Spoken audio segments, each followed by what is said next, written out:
So, my intention tonight is to unpack and explore pornography and masturbation addiction with the ultimate goal of revealing how one's destructive behaviors that they've engaged in can in fact be transformed into a tremendous asset for the betterment of their lives and as a powerful resource to support others.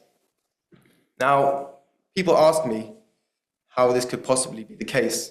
I like to share an analogy of two caves. The first cave is 5 foot deep, and the second cave, 50 foot deep. Now, which cave is darker? The 50 foot deep.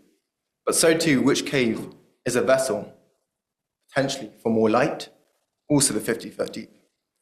And this is the case for our struggles. So why are we here? In the past 15 years, an unprecedented force has entered and wrapped itself around the world. With the advent of online pornography, a 10-year-old today can see more in 10 minutes than the richest king could see in all of his lifetime.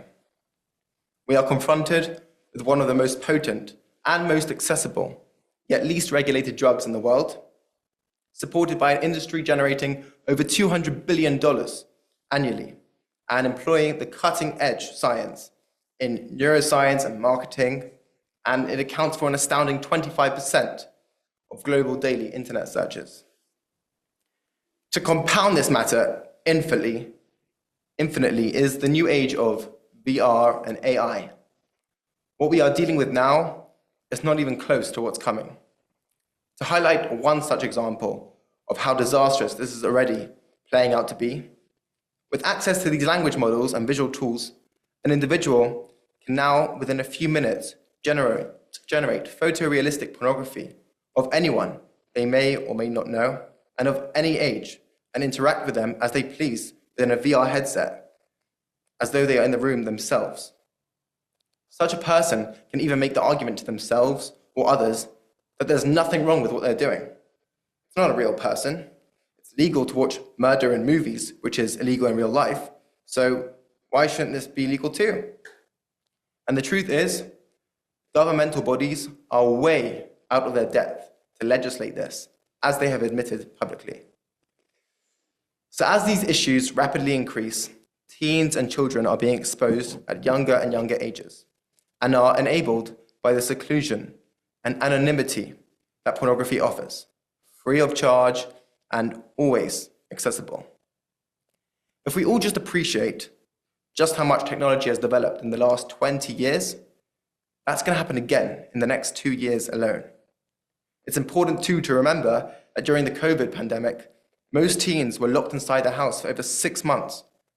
Many of those had nothing to entertain themselves other than their screens. In this time, majority of those who had until now steered clear were caught too. And for those who it was already a compulsive habit, it was a nightmare. Given all this, in today's world, one would have to be entirely secluded and continuously guarded to have not succumbed at some point. And for those of us taking accountability, we represent those committed to life and know that turning our backs is simply not an option.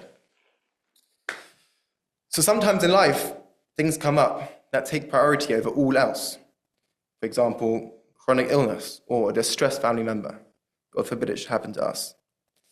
It is my opinion that pornography addiction is certainly one of those critical, life-stopping issues that needs absolute priority, for its impact is all-encompassing. We live in a world where, for the first time in history, as humans and as Jews, we have all the resources one would need. Infinite wisdom, for which people used to travel lifetimes to gather. You had this all available at the tap of a finger. The problem is, you also have an infinite source of metaphorical heroin in your pocket too, in the form of pornography. I was first exposed at 10 years old. I was then in a Haredi school where TVs in the home weren't allowed. By 13, me and my whole friend group were meeting up to watch it together. All it took was innocently curious searches on someone's family device, and our lives were changed forever. We didn't even know what sex was at the time because of the censorship and taboos in our community. And resultantly, this exposure aggressively stole our final few years of childhood and was a heavily traumatic introduction into adulthood. Through my teen years, the resultant cycle of addictive behaviors played out across life in many forms and environments.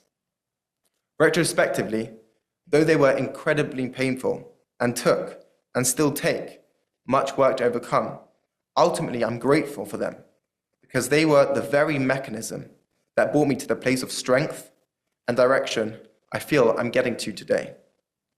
This process was the filling of my deep, dark cave that I subsequently created a space for light. During this time, I attended many schools, many camps and youth groups and sports clubs across the religious and secular spectrum, and I found the same thing happening everywhere.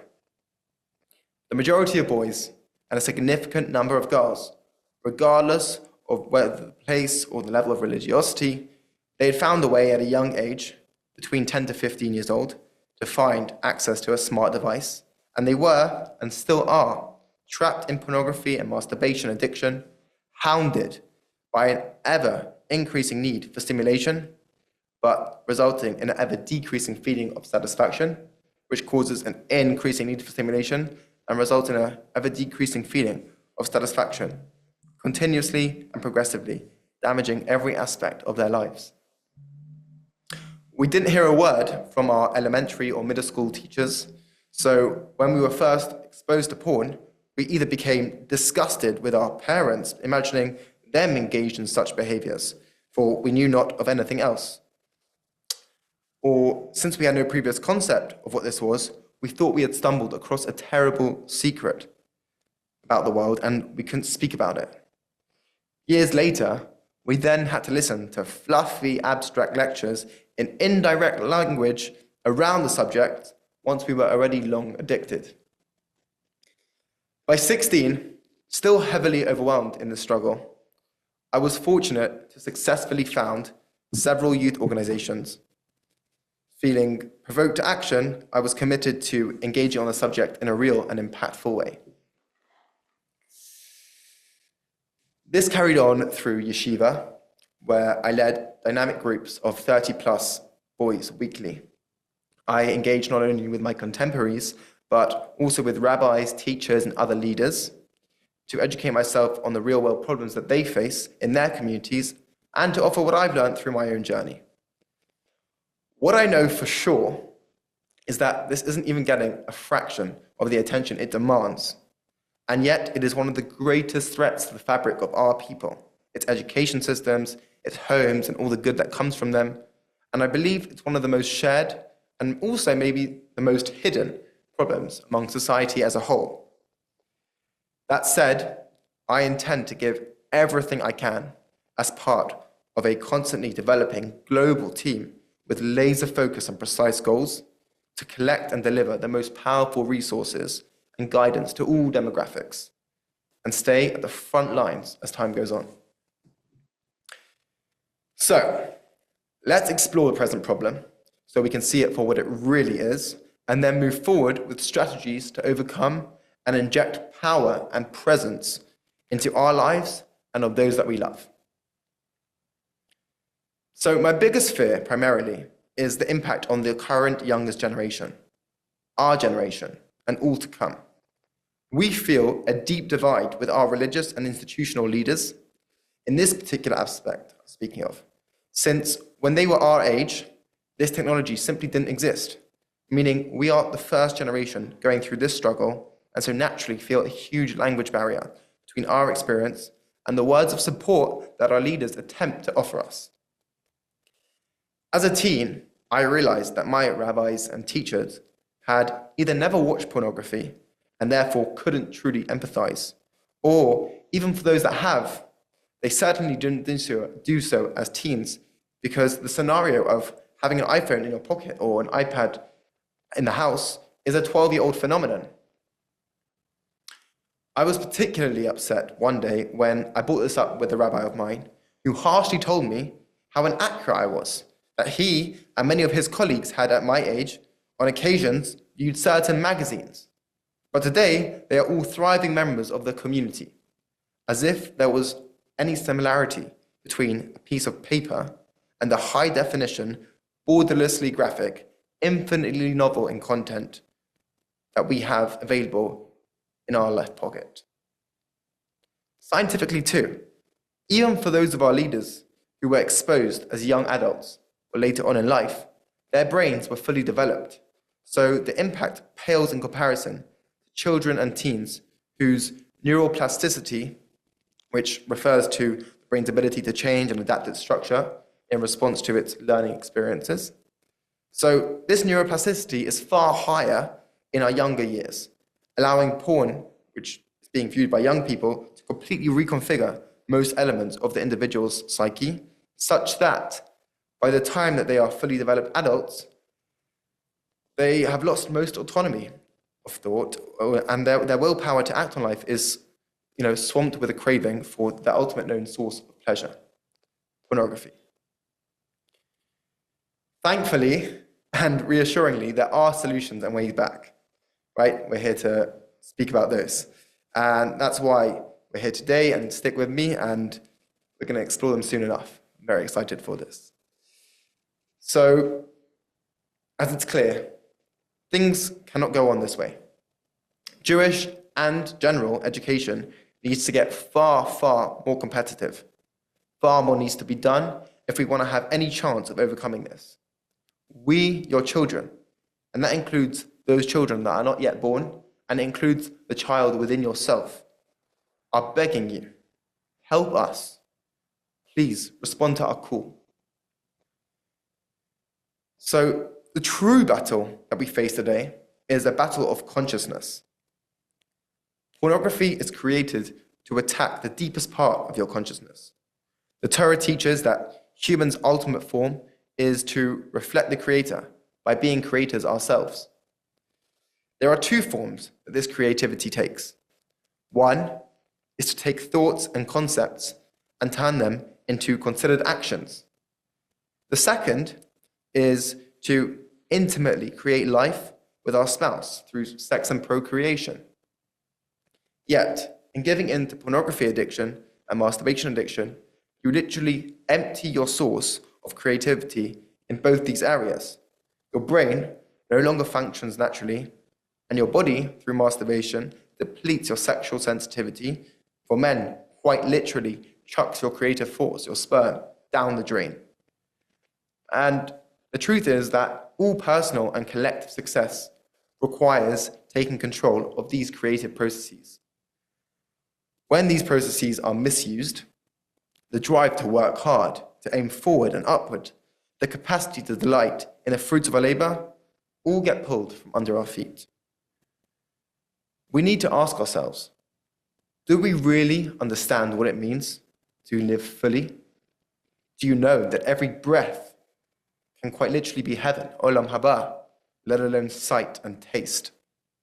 But one who succumbs to the dependency of artificial stimulus no longer has that sublime antenna that can appreciate the finer, blissful, and infinitely available details of existence.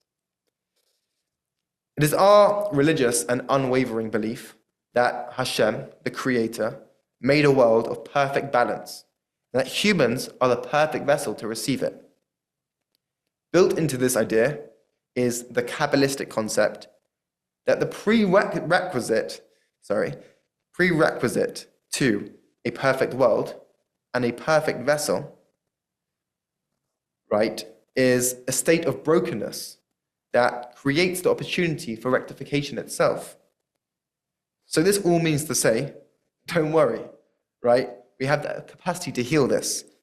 Not just the capacity to heal this, the whole process of being here was, in fact, to heal this and to heal it in others.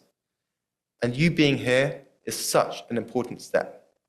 Like I said, I really wish that I could be sat in a room with each of you, one-on-one, having this conversation with sensitivity and honesty. But it's beautiful to be able to reach everyone in this one moment, and may others be able to push that onwards so the same way.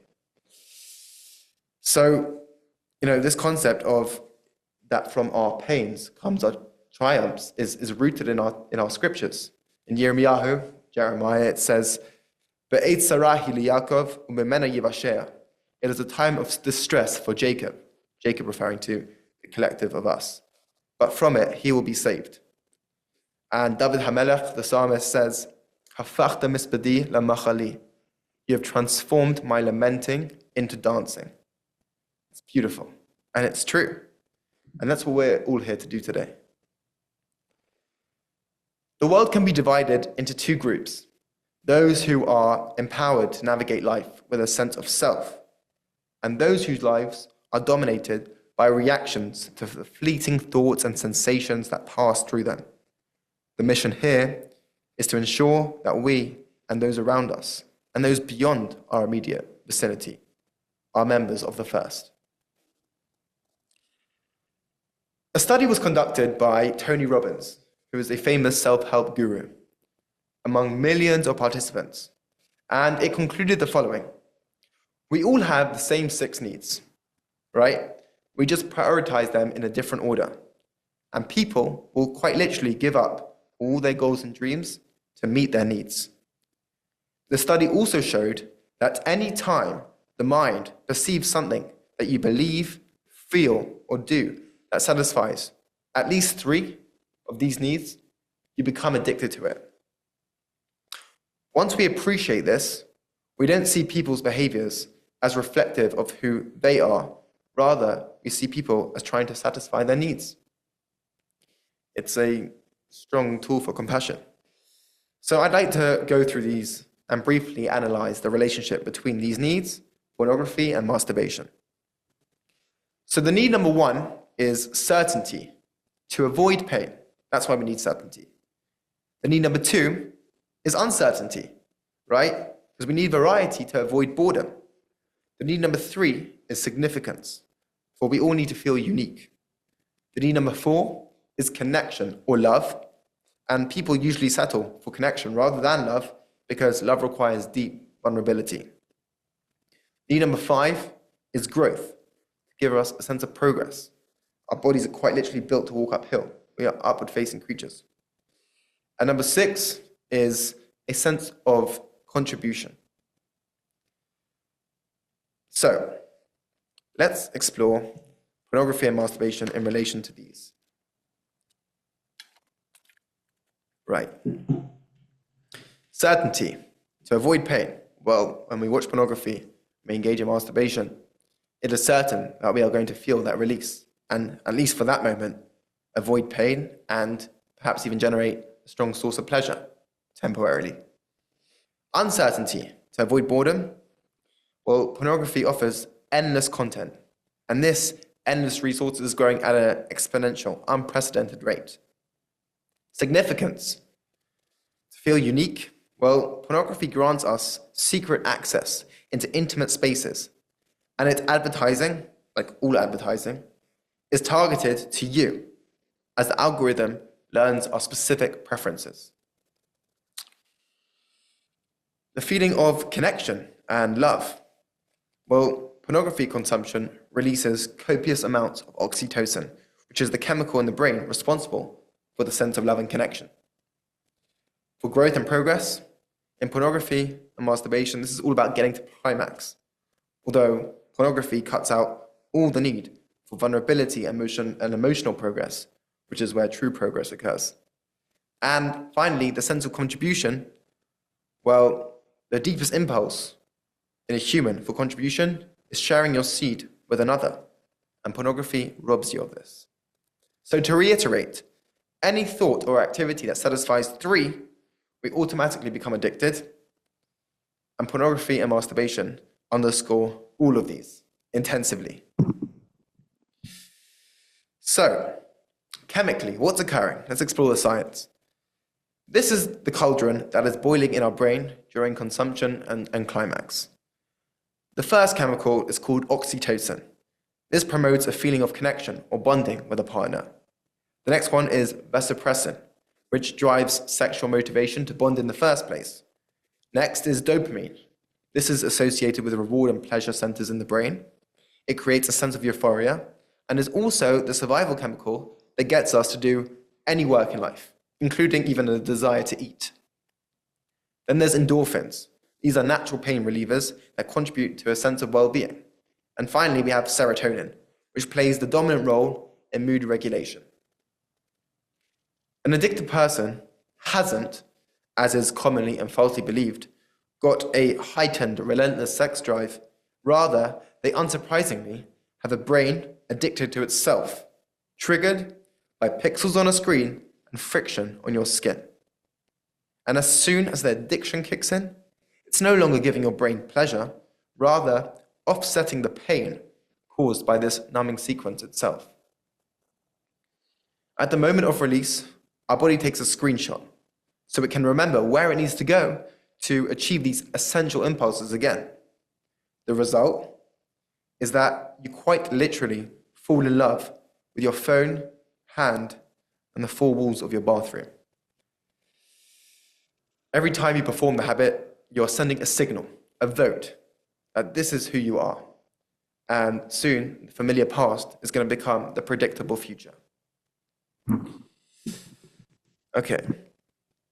So, obviously, or perhaps less obviously, these as physical desires have saturation points, or physical desires have saturation points, I should say, but the desire for lust and other temporary emotional addictions have no real limits, and therefore they can never truly be fulfilled. And indeed, since this thirst is based on an internal lack of self-worth, no amount of outside stimulus can truly quench it. And we will explore the self-worth concept in a moment. One who has or seeks instant gratification cultivates a life, therefore, of inevitable frustration, as well as biological degradation. Now, I wanted to be able to set this up such that I could share my screen. That's what all the balagan in the beginning was about. It's not going to work. So instead, I'm just going to simply show you an image right now. This image shows a brain scan, MRIs, of a normal brain, a brain on heroin, although when I researched the case, it was focusing more on cocaine, and a brain on pornography. And I'm going to share it to you right now. It's intense, but it's important to see. And don't despair, because, like I said, there are solutions. So here is the first image. And beyond that, I'm going to share with you the image of the professor who's researched this, just so that you can check out the credentials yourself. So,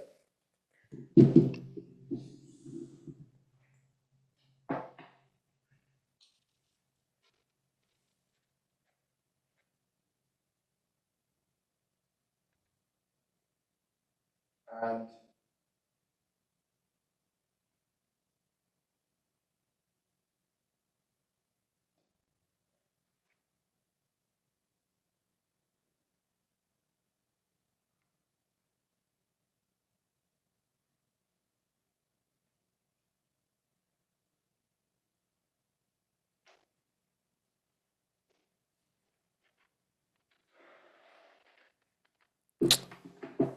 right.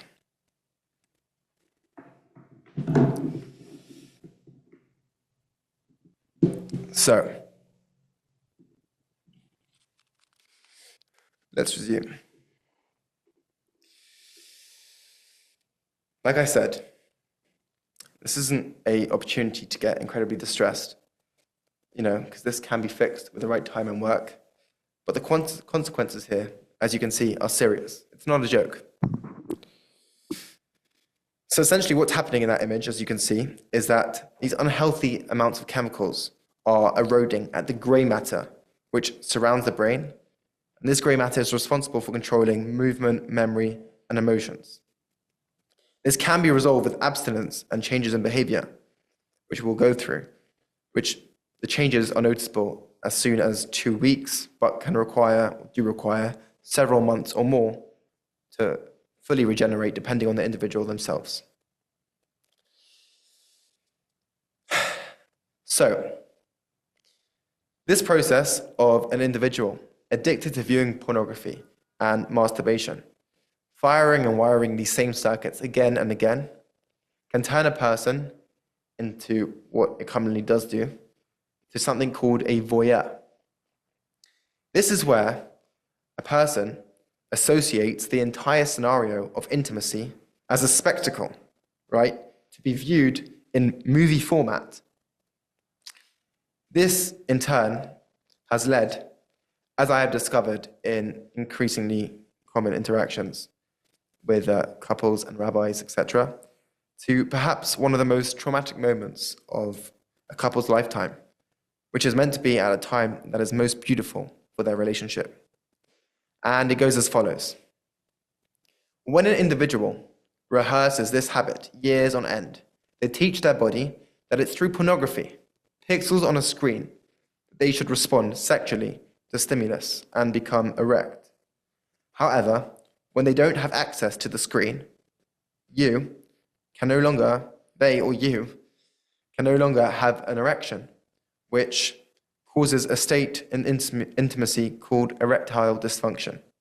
Now, most frum boys don't know this due to having never had sexual relations of this kind before marriage. And since no generation before was exposed as young as we were, and therefore didn't have the same problem of neuroplasticity, we have never heard of the scenario, or at least not commonly and publicly. The result is that the first night of marriage, when they are put into that magical arena of intimacy, is that that individual is unable to become erect because the brain doesn't recognize this form of scenario. Rather, it is used to watching others perform. Without the presence of another around them and all that entails, they simply cannot perform sexually.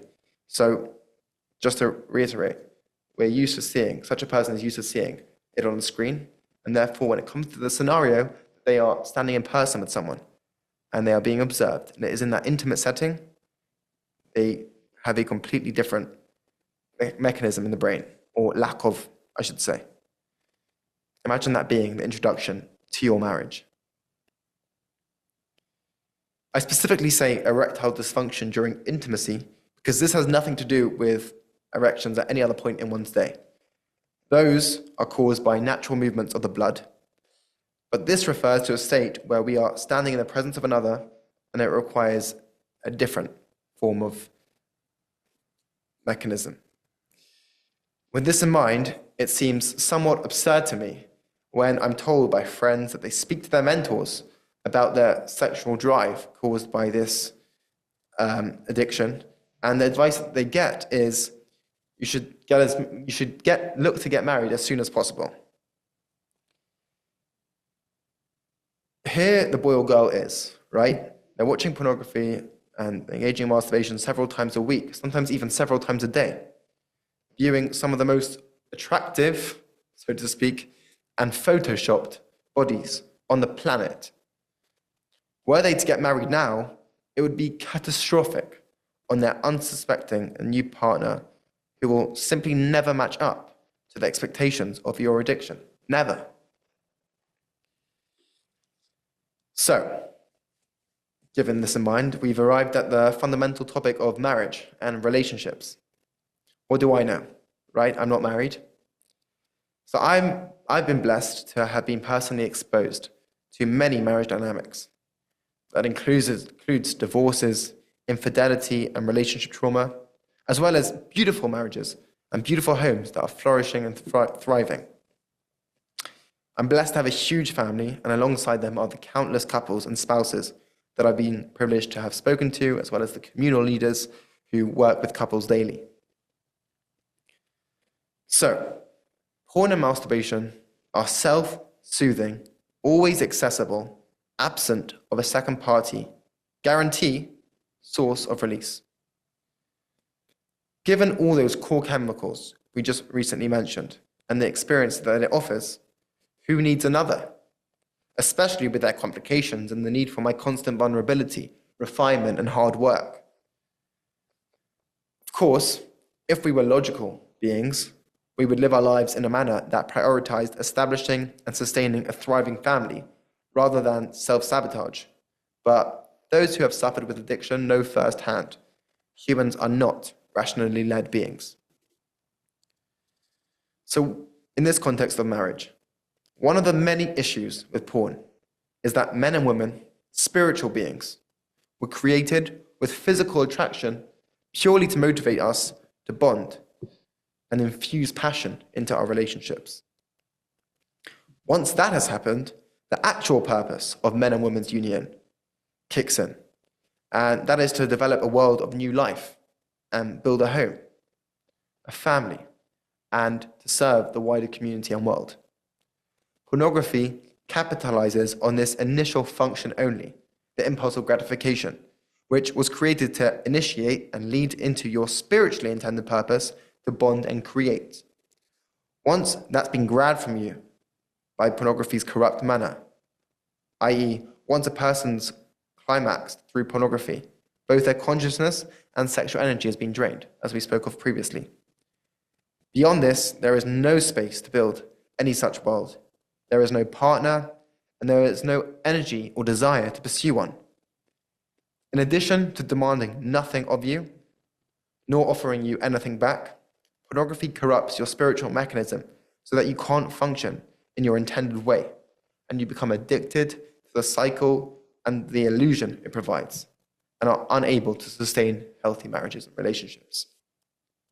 So let's go more into the specificities of the hidden features behind the illusion that pornography creates. Firstly, in those scenes where the men seem to be smoothly performing on demand to the timing and vigor of their choice, they are in fact on Viagra pills and therefore are able to remain erect for unnatural periods of time. And they furthermore use anesthetic numbing wipes on their organs so as not to climax too soon. That means that they are having a senseless experience. The endless photoshopping and sparkling displays that pornography shows clearly reflects how all its detail and focus is on the external experience, even though true intimacy is a deeply internal one. Intimacy is not about loud noises, but about whispers. In some ways, it's a silent form of communication, where we are trying to detach from the world rather than create a glaringly physical, public, and animalistic bravado. The more hardcore the pornography, the more physical and external it is, and the more perversion of the truth. But as we said, this is an internal, soulful experience. Completely contradictory to porn's depiction, you should know that the ultimate method of pleasuring another is actually about holding back until the right time, while the average speed in a pornography shoot from dressed to act is about 90 seconds. A universal truth is that true joy is the incremental achievement of a predetermined goal. But pornography jumps right to the end, and your repeated internalization of that means that you become only motivated for that, and therefore never experience true joy. It completely corrupts your psychology, which disables you from putting in the necessary work to achieve anything.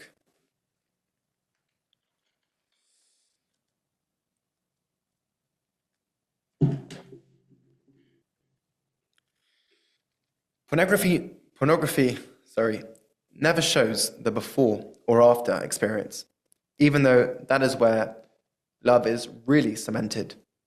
It's in all those daily interactions, such as caring for the kids, cleaning up, going shopping for each other, and all of those previous conversations, the beautiful and the difficult. Those are what gets infused into your intimacy. Then, and only then, the moment you lie down together afterwards is the moment that you celebrate your union and recognize that all the work was worthwhile and that you guys came out on top. That's the beauty that it's meant to be. In a similar vein, the best part of marriage is when you experience intimacy at moments of imperfection. But pornography creates an expectation which cannot facilitate this. It eradicates any expectation of incompleteness, yet in reality, it's in the flaws that we claim our humanity. And that's where we achieve our divinity, because we are rising above the physical. One must know that the blessings of marriage will only truly be felt once you've earned it. How much of the self-work you're going to do before you get married versus how much you will have to endure once you get married is your choice. But either way, there will always still be a continuum of it once you are married. But if you do more now, that work then will be far, far purer. At the moment that a husband and wife unite, they are downloading each other's da'at, their spiritual DNA, which is determined by the intentions, the honesty, and the sensitivity between the two of them. You want to make sure that at that precious, precious moment, you're both downloading each other's truest da'at. Another profound Torah teaching that underscores the universes apart between pornography and Jewish intimacy is the concept of nida and menopause. How so? So briefly, nida is the separation between a man and his wife when she is going through a menstrual cycle, etc. The point is that they are separated for a period of time, every month. And the reason for that being that our physical relationship is a reconstruction of our spiritual relationship with the Creator. And therefore, we take this time to remember that it's not in our physical desires the true growth is occurring, but rather what is above that. Now, eventually a woman goes through menopause and therefore no longer goes through that cycle. And according to Jewish law, the two of them can be together always, moving forward. That is because the belief and the idea there is that at this point in marriage, they've become so infused with one another. They understand each other so deeply, and they've removed the ego from the relationship such that it's now that the real intimacy starts, right? So, whereas in the secular view, menopause is where sexual intensity declines. In Judaism, that's where it really begins. What a beautiful idea, and how far away universes from the falsehood of pornography. Finally, before we explore the solutions, I'd like to briefly touch on one more aspect of pornography: the unrequested power of visualization it gives you that is triggered on or off demand countless times a day. Consequently, a person feels disgusted with themselves because any time that they see someone, regardless of their context, age, or relationship to them, they can easily picture their face on all the scenes that they have seen, or just as easily make up one in their own mind. And this leads to the utter dehumanization and excessive sexualization of the people around us. This is not because you are so sick in the head, but because that's what happens when you see something 1,000 times. Try picture your house right now. Easy, right? Try picture your family sat in the garden. It's also easy.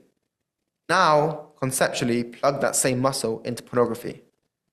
And for the addict, it's just as easy.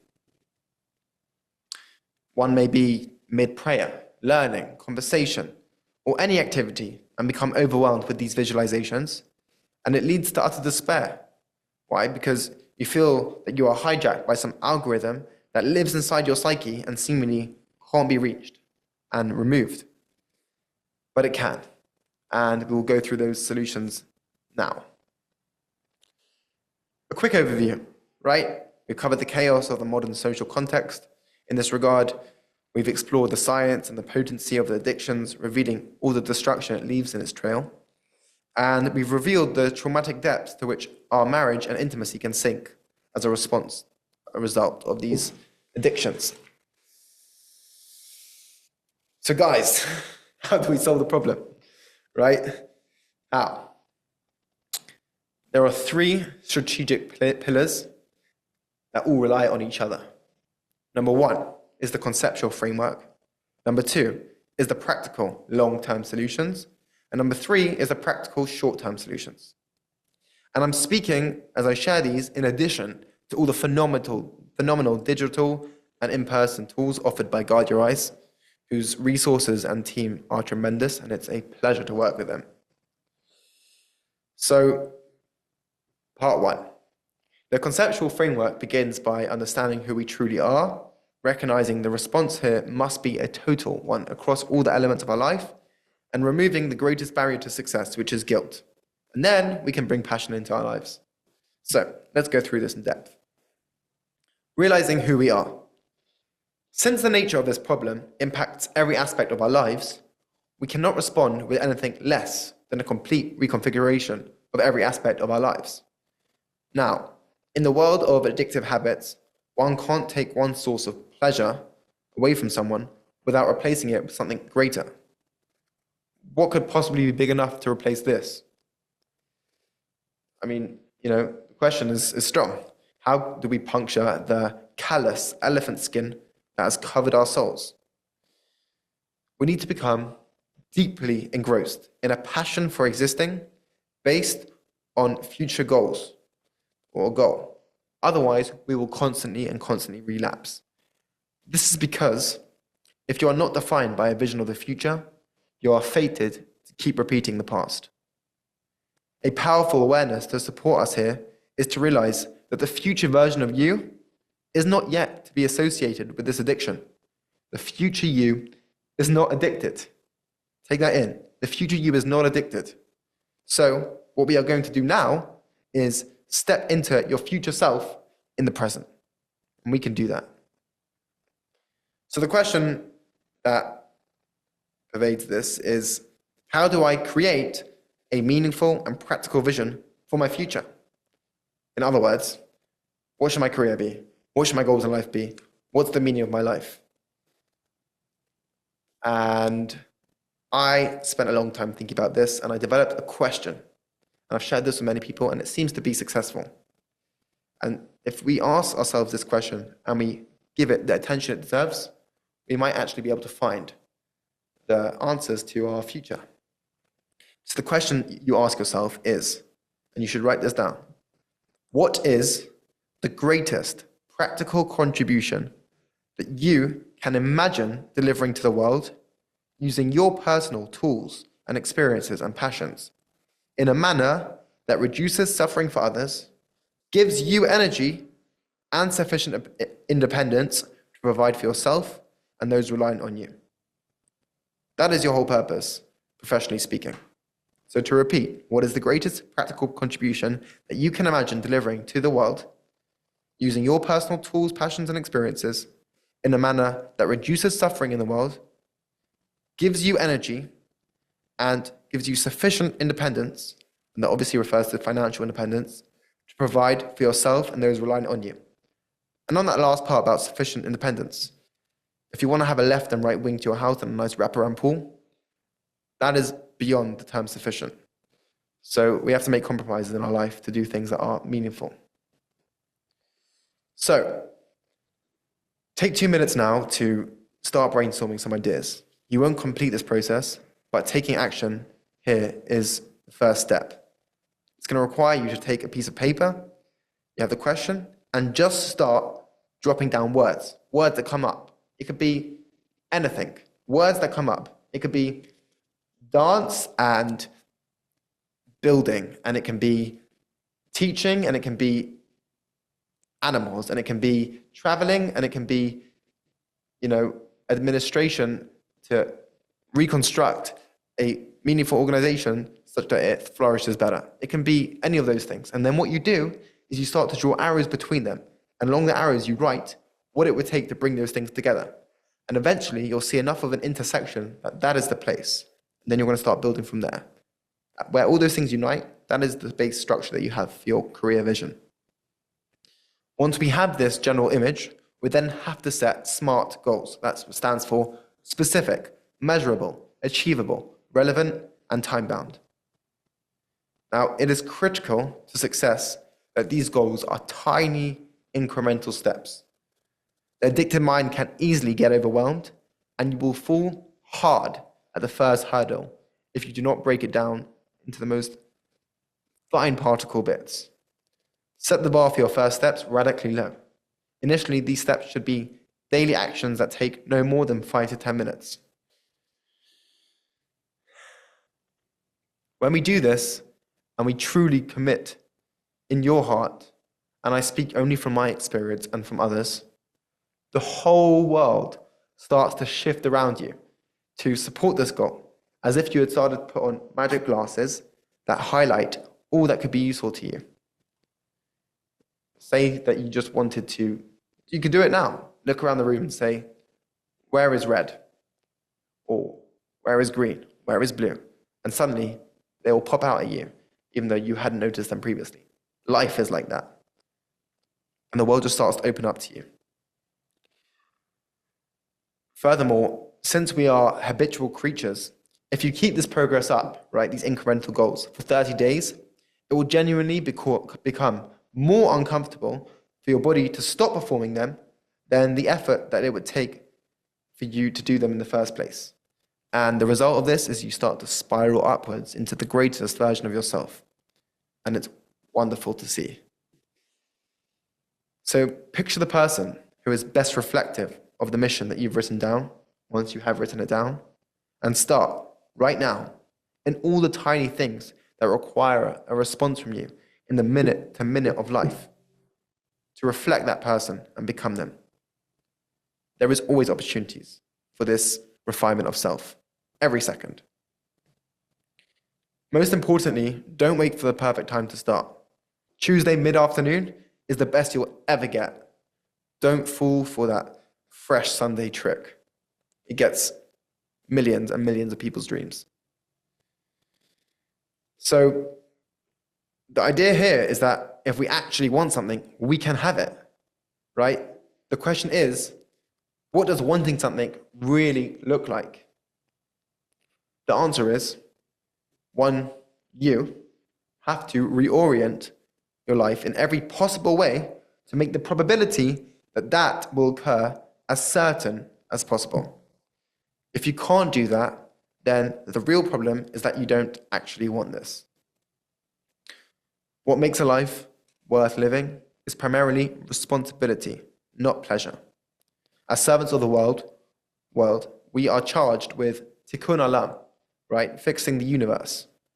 We, who were blessed to have been given life and a body, have a moral obligation to lift the heaviest load that we can possibly conceive of.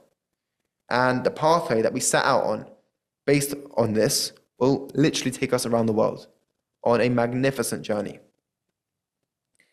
As we journey, we collect what's known as the trapped sparks, the nitzotzot, that can be found in all things. And by releasing them, we elevate them up to Hashem, to the Creator.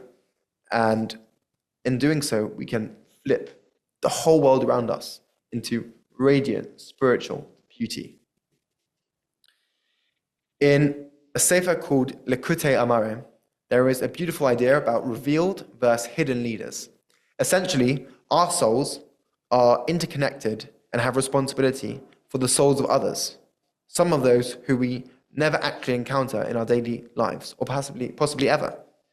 Like this webinar today, I'm here to be of service to all of you and to myself.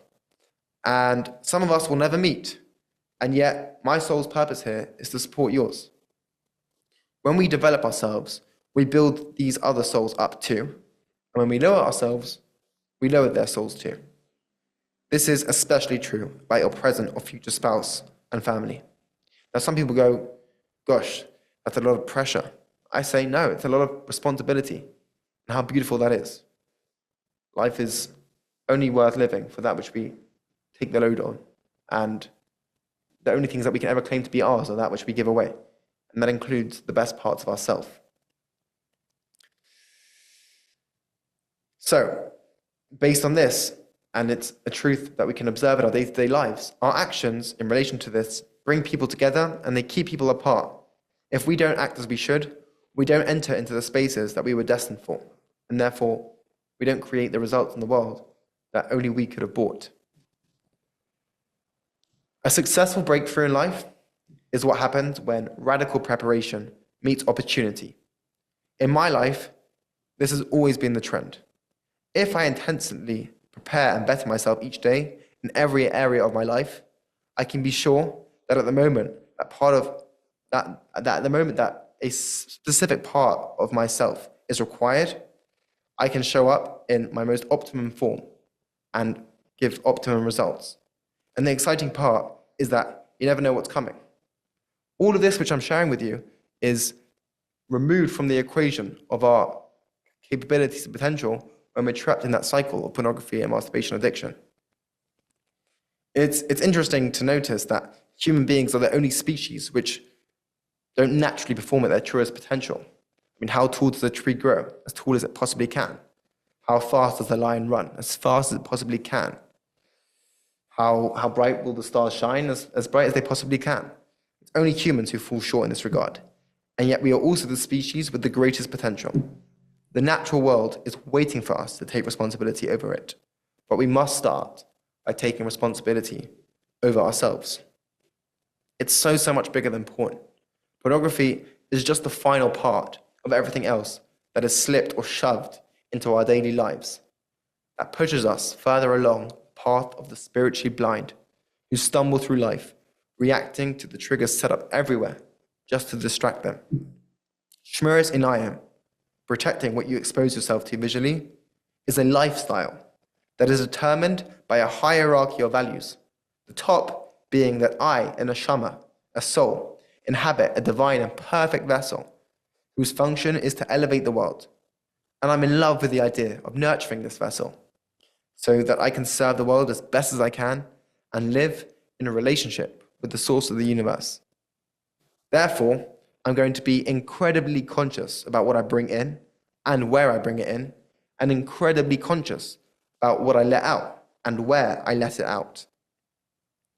This can be extended to Shmiras Oznayim, guarding our ears and what we take in audibly, as well as all other senses, our mouth, you get the point. Then, and only then, we refine the body so it becomes a radiant vessel that truly knows how to feel and experience. And it's this feeling or experience that just shines so much greater than pornography. This is so rare today, and yet it is free and ours for the taking if we just don't abuse it. We don't need to do anything to achieve these things. We just need to stop doing all the things that take us away from it. Because our natural condition in this world is to be in unison with it. This is only so difficult because our materialistic society is set up to remove all your natural pleasure and create a false craving for material and empty pleasure, stealing your money and your soul into its glittering dungeon. The reason why the addict will reach the highest place, right, remembering our cave analogy, which is also the concept of a Baal Teshuvah, the one who returns to the Creator, being higher than the most righteous person, as is an idea in our texts, is that for the regular person, spirituality is a luxury. But for the one who's tasted such darkness, spirituality is a necessity. This spiritual relationship with ourselves, the world around us, and its creator, also known as true love, is the only stronger force that can overpower pornography and remove it permanently.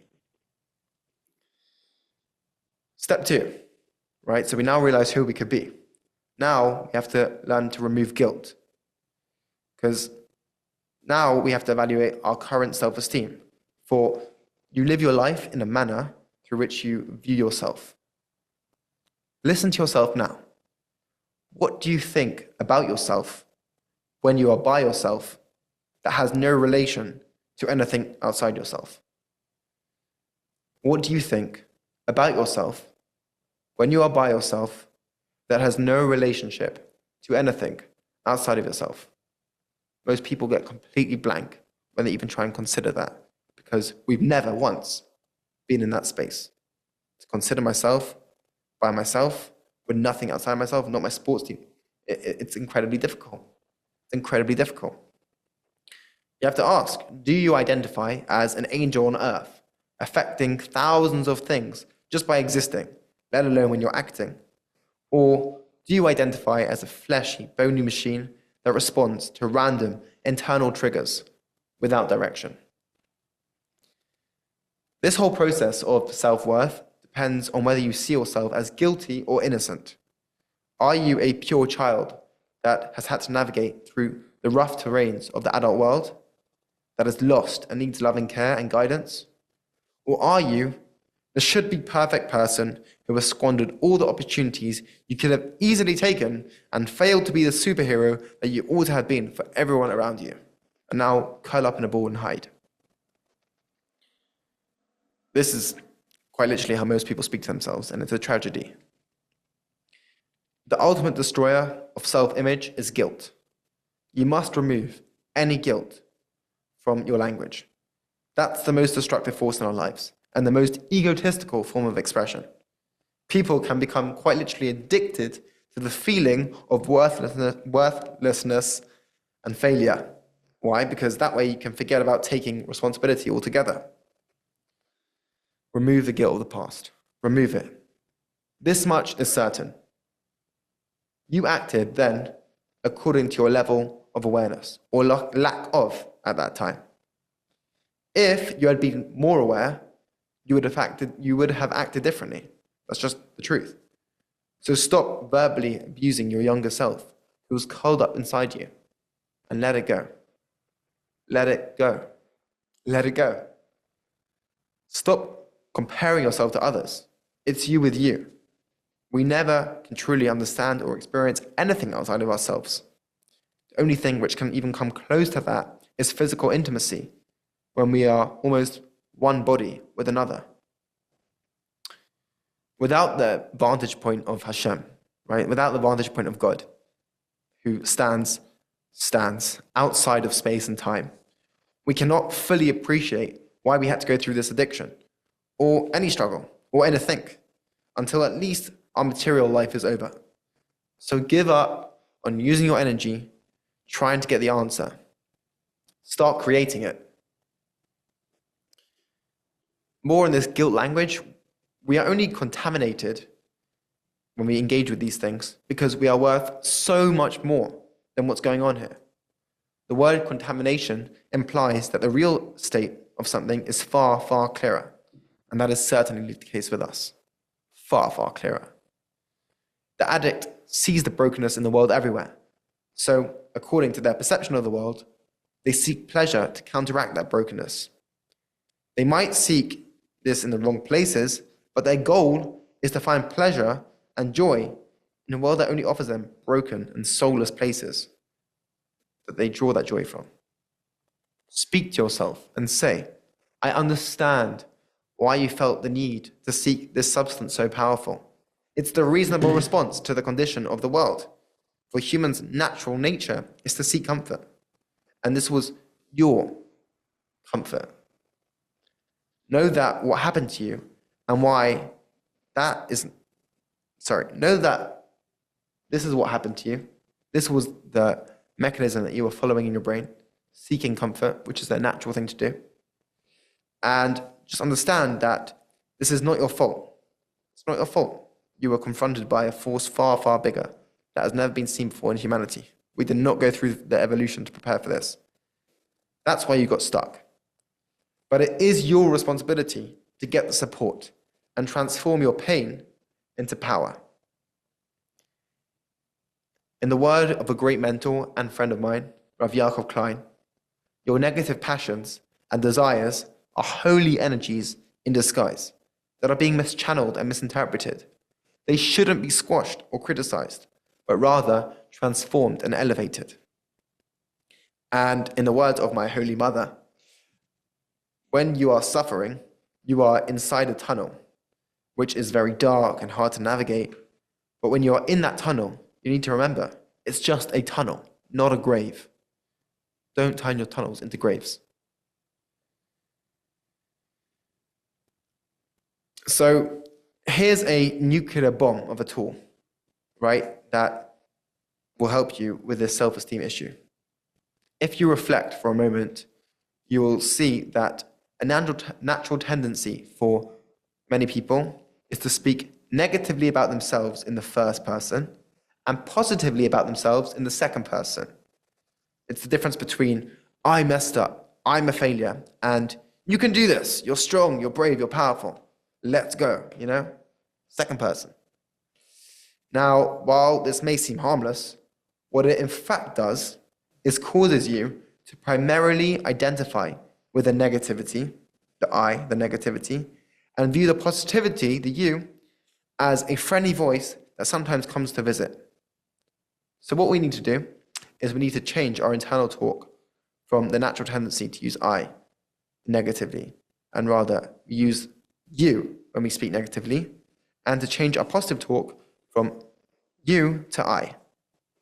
This way, we remove the codependency, the reliance on the seemingly external voice for positive affirmation, and we no longer identify primarily with a negative voice. Rather, we give it a separate identity, someone who's speaking abusively to us. And so ultimately, we can see it for the negativity that it is and disassociate from it and give that angry voice the love that it needs. The final part of this conceptual framework of the three pillars is gratitude and humility. Or is it the final part? Might be the second final part. Either way. So now we've envisioned, who we could be, and we're committed to removing guilt, and we know how to. The next step is to fill our world with gratitude, the source of prayer, and consequently light up our world from the most simplistic details, such as our capacity to breathe or see, to the grandest ideas of our potential that excite us. When we are truly surrounded by this light, I promise you that the call of pornography will go from being our pillar of fire in the desert to a thin, dull glow in the corner of your mind. The first step to gratitude is humility. Why is this the case? Because the more we lower ourselves, the less we take for granted, and the more we appreciate everything that there is. Have you ever watched the way ants work together with no ego for hours on end to the best of their capability? It's remarkable.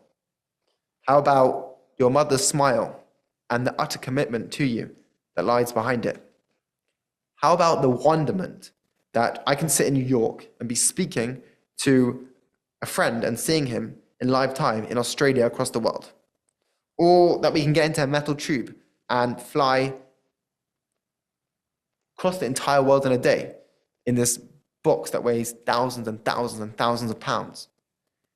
The generations of the past would have a heart attack and from shock at the world that we live in today. And we get angry when the Wi-Fi glitches for 4 seconds. It's ridiculous. As I said before about breathing, each one, every single breath could quite literally be orgasmic, literally. If we, the soul, living in a body, I'm in this one, you're in that one, right? If we, the soul living in a body, could see properly, we would realize that we aren't breathing, we are being breathed. We aren't drinking water, we are being watered. The body is serving the soul, not the other way around. That is how it's meant to be. We are in here, and this is used to draw the essence of that out here. It's a tool. It's not us, it's a tool. The more I that one has in their life, the more one will have to lower themselves to stand before Hashem, whatever that one understands Hashem to mean. And they will have to shamefully plead when life inevitably shows them how powerless they truly are. And this is the process that is guaranteed throughout life, but certainly for the final years of life, when we return to our infant-like dependency, as we should. It's the circle of life, and it's beautiful for the one who allows its natural course to unfold. Humility is lacking the need to be reassured by others. As I think it was Jonathan Sachs was known for saying, humility isn't thinking less of yourself, rather thinking of yourself less. The second critical point of action here for gratitude is hispodidus. This means a person should go every day and set aside 5 to 20 minutes plus in an undisturbed environment with no distractions, most preferably in nature, and speak. Speak. I don't care if you believe in Hashem or not. I certainly didn't 3 years ago.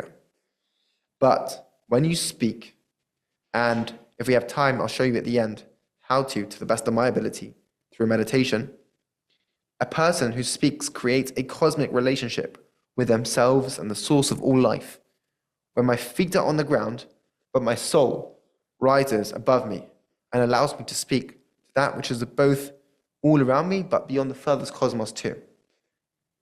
This is how Judaism is meant to be. Tie a right shoelace before it's left. What's the significance there? In the most small, minute actions, you tie your right shoelace before your left, you send a signal beyond the furthest universe. What a beautiful way to live life. So this leads to the greatest resistance to baseless desire, right? This humility, this gratitude allows us to overcome it. Why? Because the less we identify as the boundaries of our body, the smaller the irritation of the urge feels. If you are a universe, it becomes a tiny dot, a whining mosquito in the vast energy universe that makes up you. At the end of this, all we are chasing is pixels on a screen, like I said, and friction on our skin. Matters of sensations of the flesh. You are so, so, so much bigger than this. So, let's get practical, shall we? Okay, let's enlarge this a bit more so you can see better. Practical. So we have the practical short term and the practical long term. We're going to do the practical long term first.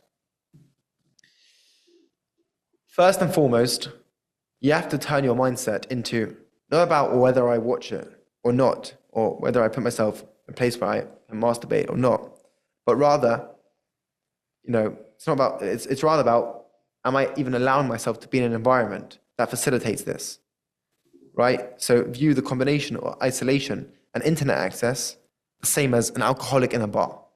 They are bound to fail at some point. As a rabbi of mine, Rav Blachman, was known for saying, don't say oops. Identify the environments in which this repetitively occurs and make a commitment to not being isolated with your device. And if it's truly an issue too, not being isolated in general, as best as you can. There's this other idea of, if you don't see it, there's no problem. What do I mean by that? To have eyes, simply to be able to look around the world, means that you live in a high definition and sensory virtual reality, even outside of the screen. Okay, so like we said, we are inside this body, and this body is bringing in different sensations, different information to inform the one that we are truly. So this is a virtual reality. And you aren't going to avoid things. If you're not going to avoid things that are going to trigger you, then this is going to be a repeated process.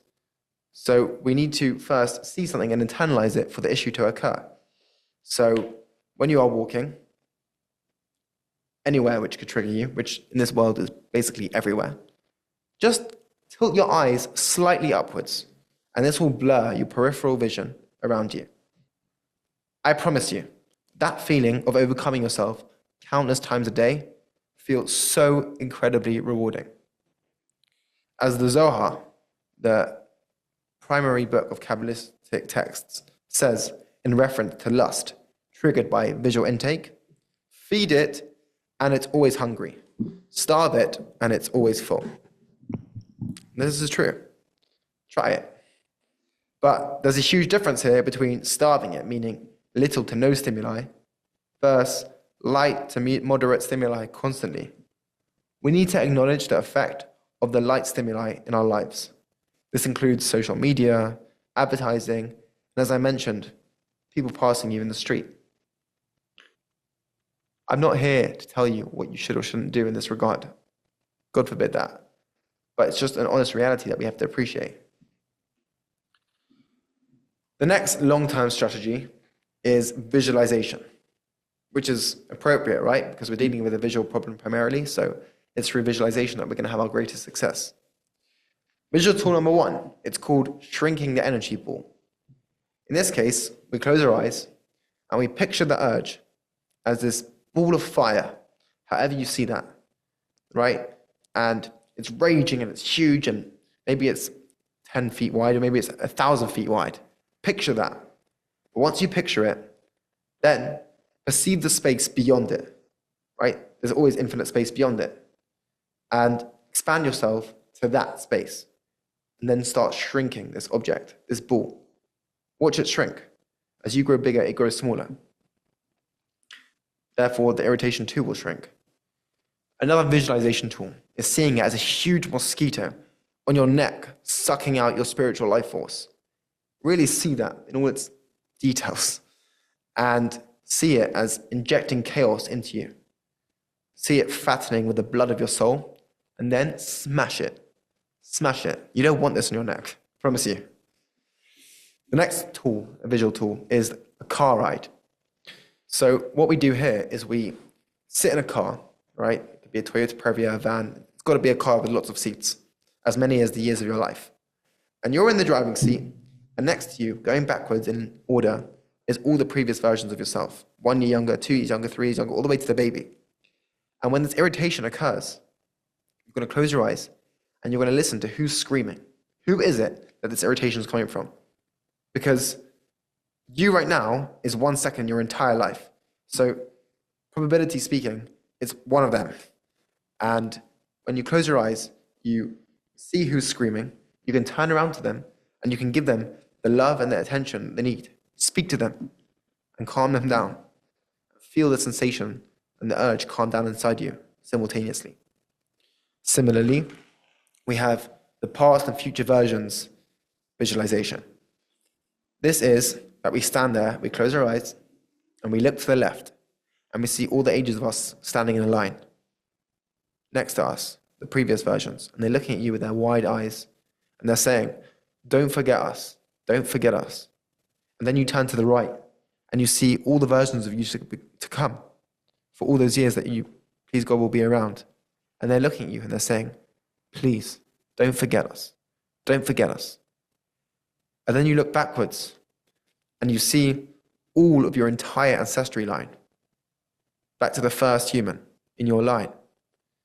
They are all standing behind you. You are the sum total of all of them. And they all say in a big chorus, don't forget us, don't forget us. And then turn forward and see all the versions to come from your future descendants from your line. They turn back at you and they say, don't forget us. Listen to these people.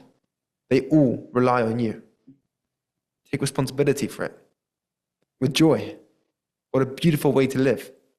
We aren't just a small piece of meat moving around in this huge space. We carry so much within, so much. Then there's an image from Rabbi Nachman. Rabbi Nachman has the image of the bottle. Okay? The idea of the bottle, which reflects our mind, is that everything comes in through the cap and must exit through the cap. And therefore, as we start to work on ourselves, don't be overwhelmed with despair because the thoughts keep coming through your mind. They're exiting, they're leaving. As you work, they have to go back through the same way they came in. So then a person says, but I worked on myself, and yesterday this thought came through, and now it's coming through again. So clearly this doesn't work. The question is, how many times did you bring that thought in? Because that's how many times it has to go out. The next tool is journaling to your future spouse. He or she is walking around the world right now. We need to direct this holy energy inside of us somewhere. So get incredibly specific about the details of your struggle, asking him or her to send you their energy and directing yours to theirs. Speak about the home you want to build and that how you are storing this energy to eventually light up your home. They never have to see this. Just be deeply honest. They are walking around the world right now. You're speaking to them. We have to ask ourselves, when I get married, what about my life today will matter most to me then? What will matter that I'm not currently addressing? And what won't matter that I'm currently overly obsessing? Then commit to resolving these conflicts. Another visualization tool is walking to the chuppah, right? Walking to that beautiful canopy under which we will stand at the moment that we unite in our marriage. Imagine your spouse. For me, it's from the male perspective. She's standing there, covered in her veil. And we are always walking towards that chuppah. She's out there right now in the world. She's walking towards it. I'm walking towards it. The question is, how straight is your line?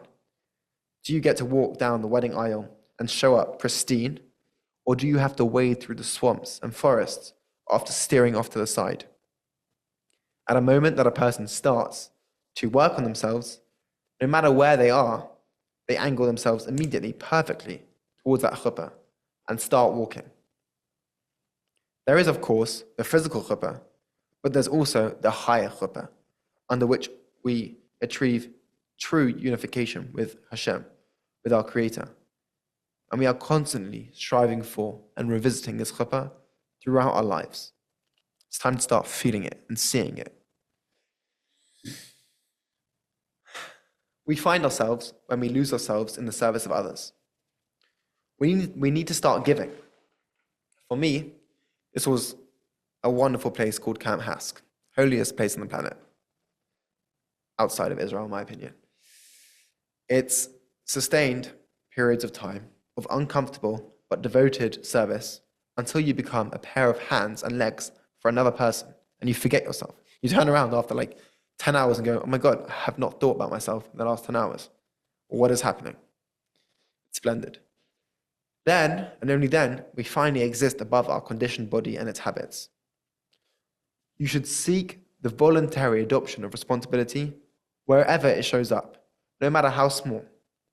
We should become obsessed with discipline out of love for who you could be and already want to be.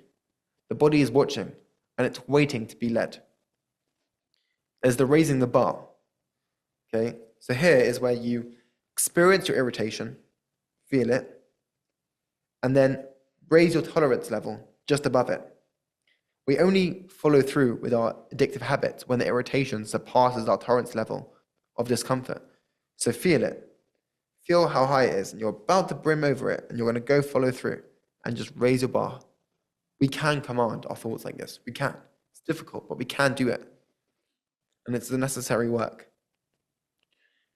Know that the brain is a freelancer. It stands above the body. And whatever you put into it, it has to process against its will. Choose carefully and take advantage of this fact. All right. So this is all well and good. But what about in the heat of the moment where the pull is so strong? We can't get conceptual. These thoughts are lovely, they're powerful, and we can incorporate them long term in our lives and be strategic about them. But what about in that moment itself where everything's going blurry and I just feel that magnetic pull? So, practical short-term solution number 1. It's called the 3-second rule. From the moment that the thought comes into your mind to the moment that the body becomes overwhelmed with chemicals that compel it to act is a short window in time in which your brain is waiting to see how you respond. It's 3 seconds. And if you don't take a different action, your brain takes over using the algorithm of the familiar past behavior. So what do? The thought comes in, and in those 3 seconds, you have to act out of character in those first seconds and show your body that you are in charge. 1 or 2 things that you can do. Drop down and do push-ups. Run into a public space. Splash cold water on your face. Splashing water quite literally removes the blood from your sexual organs to the place where the water touches in order to warm it up, and it shuts down your brain for 10 seconds. I could give you 100 different short-term actions. If you don't like my ones, create your own. But they work because those 3 seconds are real, and we have to just completely take control of the system. I'm the captain, not this. The next tool in the short term is having a thought pattern interrupt. So the thought itself, when you're having these thoughts, they trigger dopamine rushes in your brain and even taste of all the other chemicals. And that means that you are already rewarding yourself just by thinking. And so you're driving it forward down the familiar tunnel that ends up in your bathroom, and then the look of despair in the mirror as you exit. Start to notice the thought when it first arises and create a physical action that you can take right there in the moment that disassociates the brain from those positive associations of anticipation as it has those thoughts. It has to be something uncomfortable so that your brain no longer feels the reward every time it thinks these thoughts. And then those dopamine triggers will stop being there when you have the thoughts because your brain now realizes, oh, this is causing me discomfort. One powerful tool to achieve this, as I've used, is to go and purchase some strong smelling salts that you can just take out your pocket and smell. It shocks you. and your brain does not like that, you know. And another possible tool is developing some form of tapping action on your body that you know will divert your attention. There's many different forms. Some have more force and less, but that's all you. This habit, like all the ones I've just listed, will take 3 weeks, and then it will be your normal, and your body will find it more uncomfortable to stop than to start. It's an amazing function of being a human being. Another fundamental necessity for success here is that you need to infuse passionate activity into your life. Shock horror. Burnout is the condition of not adding fuel to the flames. Once we burn out, we seek a source of energy to ignite the fire again. But after years of dependency, we only know one way to do that. You must start actively building passion into our lives, into your life. There is no excuse for anyone to work out less than 2.5 hours a week. However you want to spread that. If you feel that you don't have enough time to do that minimal self-care, then it's a blaring indicator that your life needs to be reconstructed. Whatever task, whatever duty we have, taking care of our body is obviously going to make us more successful. Now, we need to go and explore some new passions if we don't have one. You know, for me, it's combat sports, it's dance, it's the natural world, it's writing. What's yours? Take a minute. Think about it. If you're feeling motivated, write it down too. What are your passions? What are those things that can be your fuel to your fire? Like I said, burnout is not, I worked so hard I burnt out. We can work tremendously hard. Burnout is when you stop having fuel to keep the fire going. Finally, and crucially, you need to set up an accountability partner, a vulnerability partner, a chavrita just for this. Yes, it will be uncomfortable at first, and I hope that someday soon I'll organize thousands of thriving partnerships. But if you let this person in, then the two of you can journey together throughout life. So 15 years into marriage, when you inevitably encounter conflict, you will have this person outside of your home who will see you and walk you back to yourself. Do you know how many people are struggling because they've got no one to talk to? And they're years and years into the issue. They don't even know where to start. But if you have this person that walks through life with you, then you can both be partners in returning to the best versions of yourselves. Okay, we're almost at the end here. Thank you all who have been here. And like I said, for those of you who will watch the recording at a future date, this is a tremendous, tremendous thing. And I can only pray that it has the beautiful impact that these concepts had on me. So now that you have all the conceptual and practical frameworks, and repeat and review over this video, and you'll have it always. And now that we have the capacity for success, we are ready to commence on the first day of the rest of our lives. Your first day, the rest of your life. So please, go now and sit down after we've had this session and pick up a paper and pen. I want you to reflect on your life since this problem first arose and how it's played out across the years. Once you are holding that time span in your heart and you can hear all the voices and all the scenarios and you really internalize it, alongside your commitment to your life moving forward, what you're going to do is you are going to write a thank you letter to Porn as a final farewell. A thank you letter. Thank you, Porn. Thank you for what you've done. Now, I did this just before breaking free, and I would love to share that letter with you now. It's an incredibly sensitive thing for me, but I just want to share it with as many people as I can because it comes from such a real place. So, it goes like this.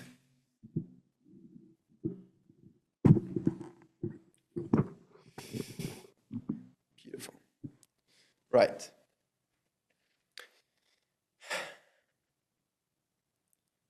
Dear Porn, thank you. Thank you for the years of mining and hollowing out my soul, ultimately to make space and a burning sense of necessity for spirituality and intimacy. You certainly ended childhood early, but you were the catalyst for a deeply rewarding early maturation. Through your corrosive force, I heard my calling to be an active warrior in this war for consciousness, fighting for the essence of existence, and to cherish sensitivity by nurturing the sublime inherent within us. Thank you for installing within me the power of visualization. I'm learning to harness this gift to conjure up internal palaces of divinity, manifest my future, walk with my ancestors,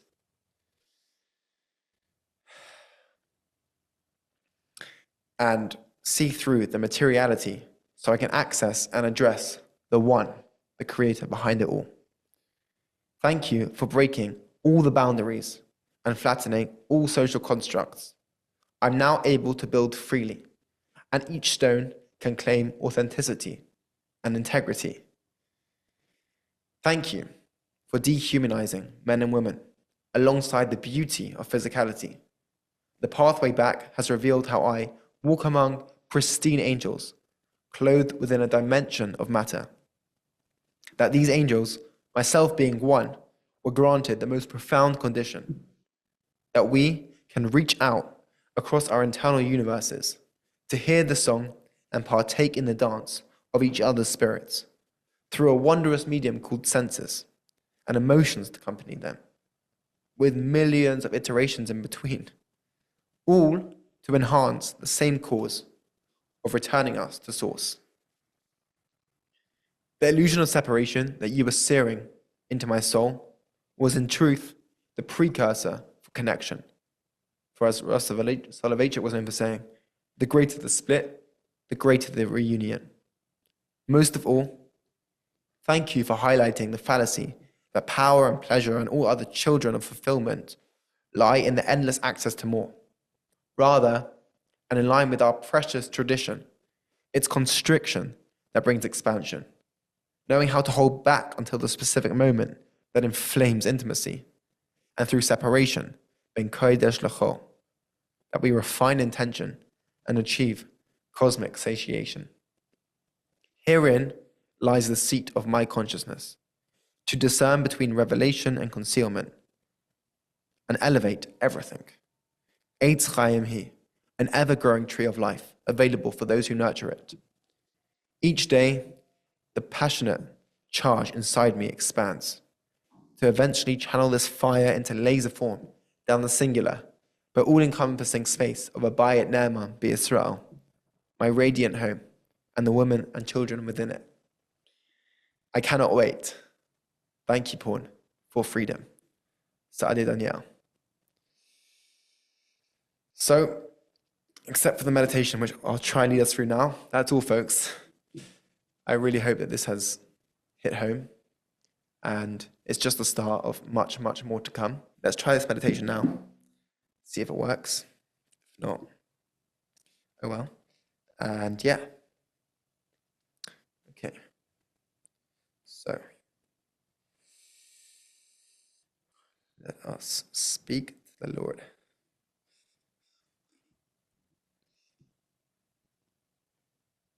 Cool. Okay, get comfortable.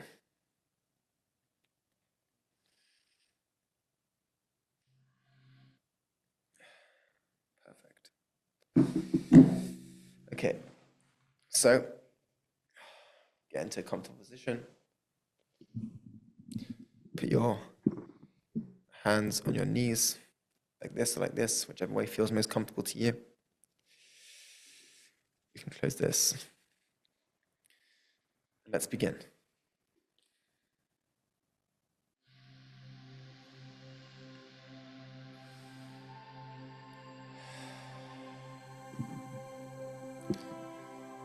Breathe deep.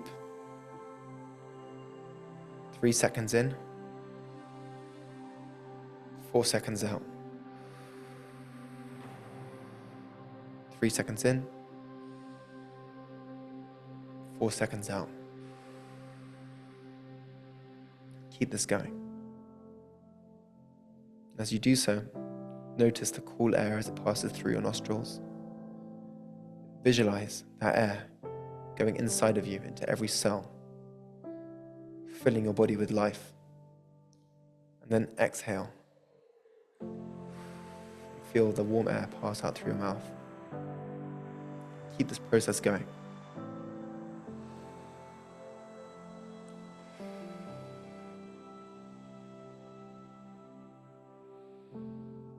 Now, start to become aware of your skin, the boundaries of your physical body, your forehead, your ears, your neck, the center of your back, your chest, your arms, your fingers, your thighs, your knees, and the crevice behind them, all the way down to the heel and the tips of your toes. Start to visualize this thin layer around the boundaries of your skin. As you do so, and you become aware of your body, draw your energy and your attention back inside that space. Draw in all your thoughts. Come back, come back.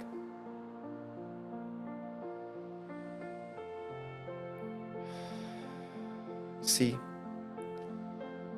if the human body, the vessel, the soul,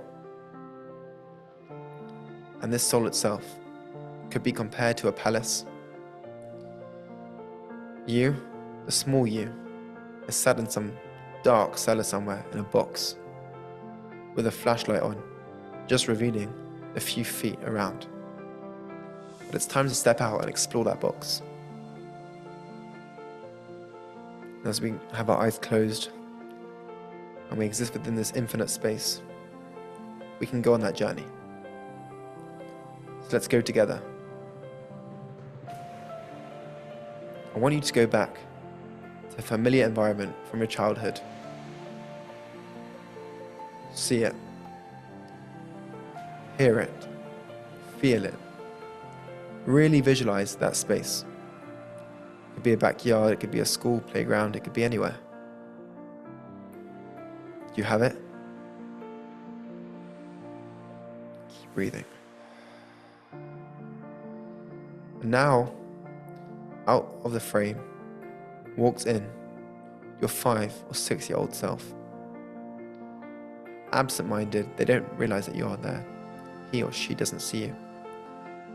They are full of that childish joy, minding their own business, thinking lots about nothing at all as they interact with the world. They're free, not yet affected by the trials and tribulations of time to come. Do you see him? Do you see her? How free they look. And now that he or she sees you, and they come over,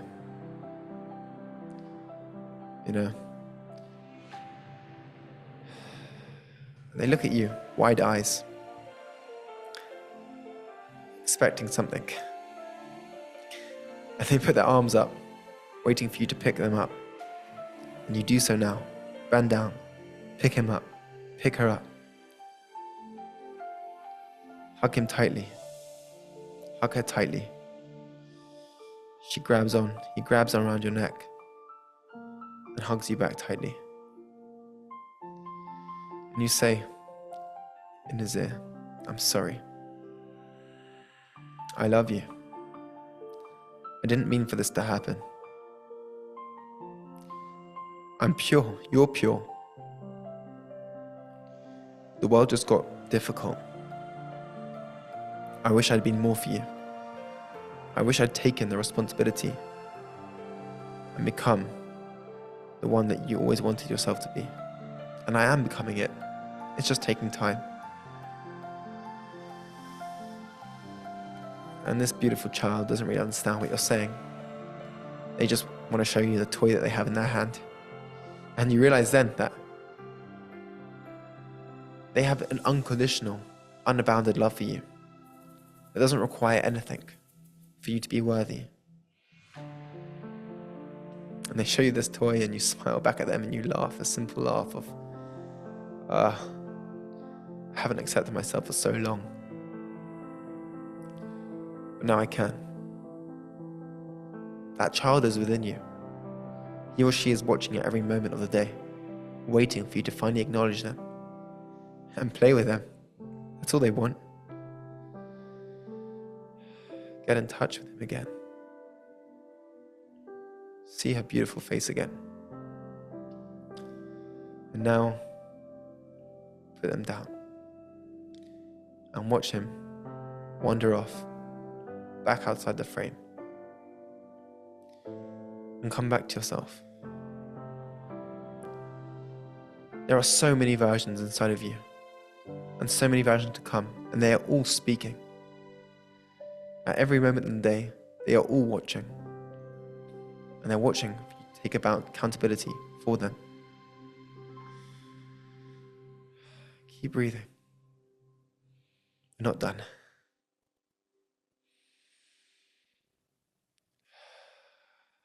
So now that we're back inside of ourselves, it's time to really have a real conversation.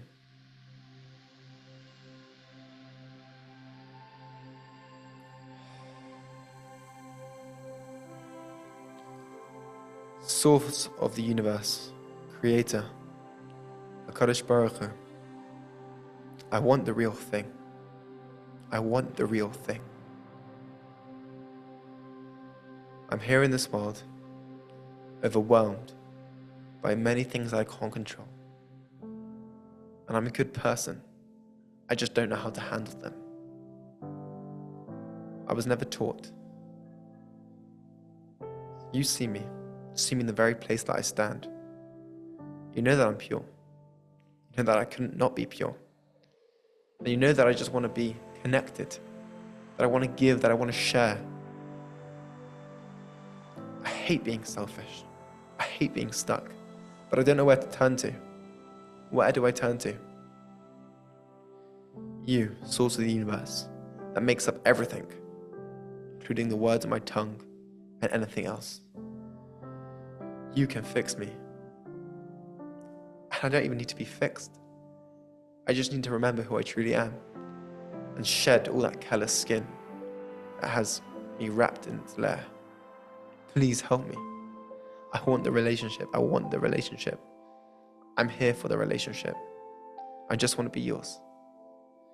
I just want to be kind. I want to be a giver. I want to be a sharer. I want to notice life deeply. To see it, to feel it, to taste it, to touch it. All to just thank you and praise you and share that praise with others. I know this is meant to be a magnificent, magnificent journey. I don't know where it was that I got stuck. Where did I get stuck? I can't even remember. But the beautiful thing is that the present is all that there is. And I just need to connect back to now, to now, to now. And I'm here. This virtual reality that has me all day long removed from this moment means that I've never lived, and I want to live. However, it's time to live.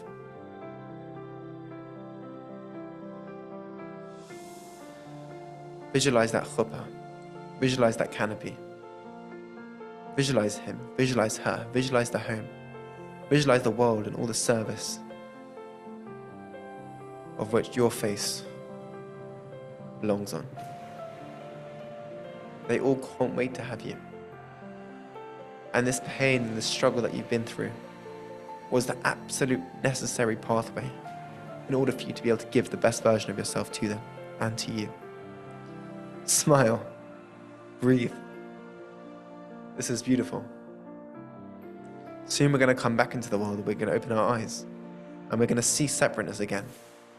There's going to be me and the objects around me and all the other people, and I'm going to forget this in 1 second. Don't forget. Come back. Keep repeating this process. This is real. This is real. This is real. When was the last time that you really separated yourself from anything outside of yourself and considered where you truly are? I'm in this one, and you're in that one. It's remarkable. I just want to get to know you. It's so nice that you're here. I'm here also. This is the way it's meant to be. Compassionate among our brethren. It's so scary to see what happened in the world. How separate it all became. What's going on? It's madness. It's madness. It's madness. But we don't beat darkness with a stick. We add a little bit of light, and the darkness goes away on its own accord. Be that light for you, for your family, for your friends, for your loved ones, for the world, and for all those to come. Don't forget us. That's what they're saying. But not in a remorseful way. Don't forget that we're all giving you our energy. Don't forget that all of our experiences, the sum total of your ancestry line, has combined into you. You have it all. You have them all within you. Humans can accomplish tremendous, tremendous things. You live in a relationship with the source of the universe. You can't be separate from it. Do we appreciate that? We have these actions, these customs that we're meant to follow through, and sometimes at best they feel like symbolic. That's a nice symbol. I wash my hands and, it connotes as if I'm, removing uncleanliness of my hands. No. We only see it as symbolic when we forget that the very world that we live in is completely spiritual. That if we had the right goggles, all that would be around us is just infinite energy, right? It's all just atoms, just subatomic atoms, subatomic particles, etc. You are energy, and the world wants it, and you want it. So start coming back, and be ready to wake back up to the world. Breathe in slowly. 3 seconds in. 4 seconds out.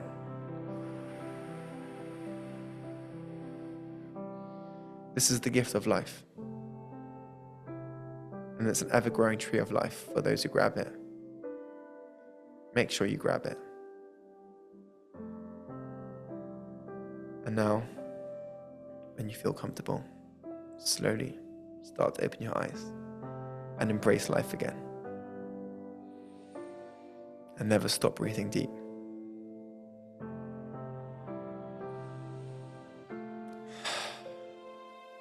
This is how it should be. Always. And it can be. I wish it on every person in the world, and who knows what could happen if we just lived from that place.